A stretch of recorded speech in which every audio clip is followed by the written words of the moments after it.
Now, some of you know my slogan, technology changes, but civil rights do not. And my belief that if we could identify accessible elements in construction and the built environment, then there was no reason why we could not also identify accessible elements in technology. With respect to the web, I call it curb cut in cyberspace.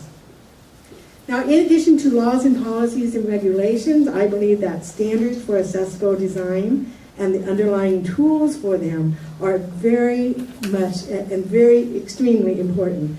Now, the Kindle litigation is a case in point, but it's a challenge.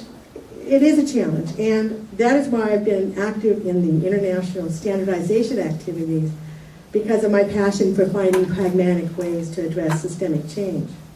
But the key to meeting this challenge, the fundamental rule that we must all remember is this: unless persons with disabilities, our community, participate in the decision-making, the strategy for the accessible design of that technology, just as we discussed about Oracle, then the entire effort is going to fail.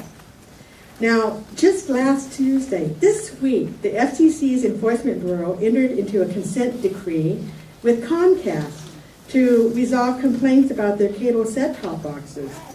There were complaints that Comcast set-top boxes used for watching TV did not pass through the closed captioning.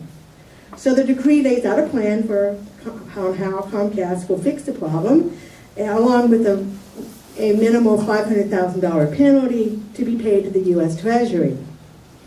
Now, this is personal to me, because when Comcast came to install my new and improved box, I complained to customer service that I no longer have captioning.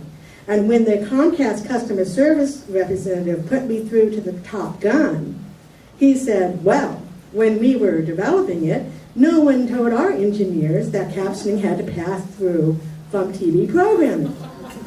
Yes, it is personal.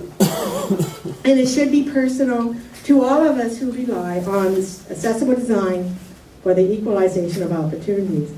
Now, during the drafting of the United Nations Convention on the Rights of Persons with Disabilities, we called for mainstreaming the disability perspective in all of society.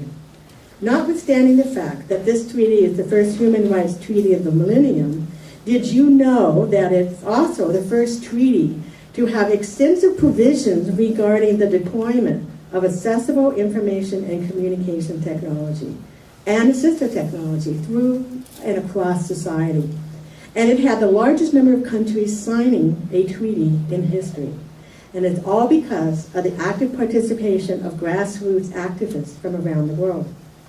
Now, as we drafted the treaty in New York, many were reminded how the Americans with Disabilities Act has served as a beacon to the world. Now, I encourage, raise your hand if you know at least some of the provisions of the ADA accessibility standards, right? The built environment, if you're from California, you know, well, okay.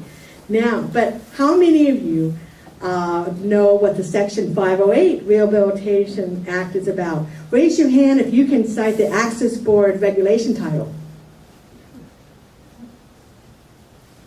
It's the federal standards called the Electronic and Information Technology Accessibility Standards. Federal government must procure technology that meets these curb cuts. And so the rest of you, check out 36 CFR Part 1194. It's significant because it's impacting the entire business world, both in the U.S. and around the world. So, what are the challenges for technology and accessible design? Now, mainstreaming the disability perspective includes the education of our hardware, software, web and telecom engineers so that they know what accessible design is, functionality and interoperability. It's also about educating our policymakers and educating you about what this is. It's also about outreach to our community of persons with disability.